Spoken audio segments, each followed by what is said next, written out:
What do people say about this book? The Westerner. Naturally, we as Muslims, we will look up to it, respect it, and praise it to the highest. It's understood. But what does the unbeliever say?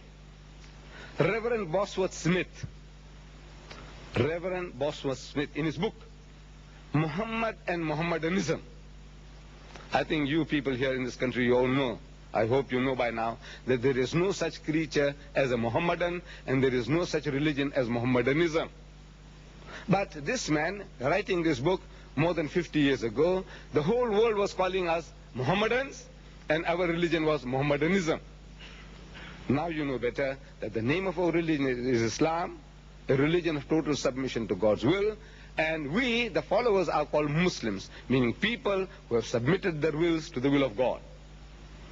But in his book, Muhammad and Mohammedanism, Reverend Bosworth Smith says, referring to the Qur'an and the Holy Prophet Muhammad, he says, illiterate himself, who Muhammad, an unlearned person, illiterate himself, scarcely able to read or write, he was yet the author of a book. Of course, we take exception that Muhammad was not the author of a book, but this is his belief. This is what his opinion is. He says, he was yet the author of a book, which is a poem, a code of laws, a book of common prayers, and a Bible all in one. And is reverenced to this day by a sixth of the whole human race as a miracle of purity of style, of wisdom and of truth. It is the one miracle claimed by Muhammad, his standing miracle he called it, and a miracle indeed it is. This is coming from a Christian missionary. He says this is a miraculous book. One man, 1400 years ago, in the desert, a man who couldn't sign his own name, he goes and formulates a book of this magnitude. How do you account for it? The most voracious writer in the Christian Bible is St. Paul. In the New Testament, he has authored 14 books. Corinthians, Philippians, Galatians, Thessalonians, Hebrews, Book of Romans, and on. 14 books he has authored. More than half the New Testament is authored by one man. And if I just get those 14 books together, 14 books, they won't be more than this. All the 14 put together. The biggest writer, 14 books, all put together, would be not more than this. This is a one-man job. If he did it, if Muhammad did the job, it's a one-man job. The whole Bible, 40 different authors went to produce this.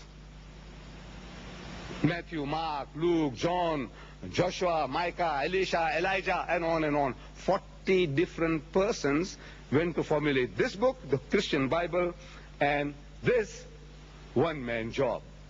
And this man, he didn't know how to read or write. He couldn't sign his own name.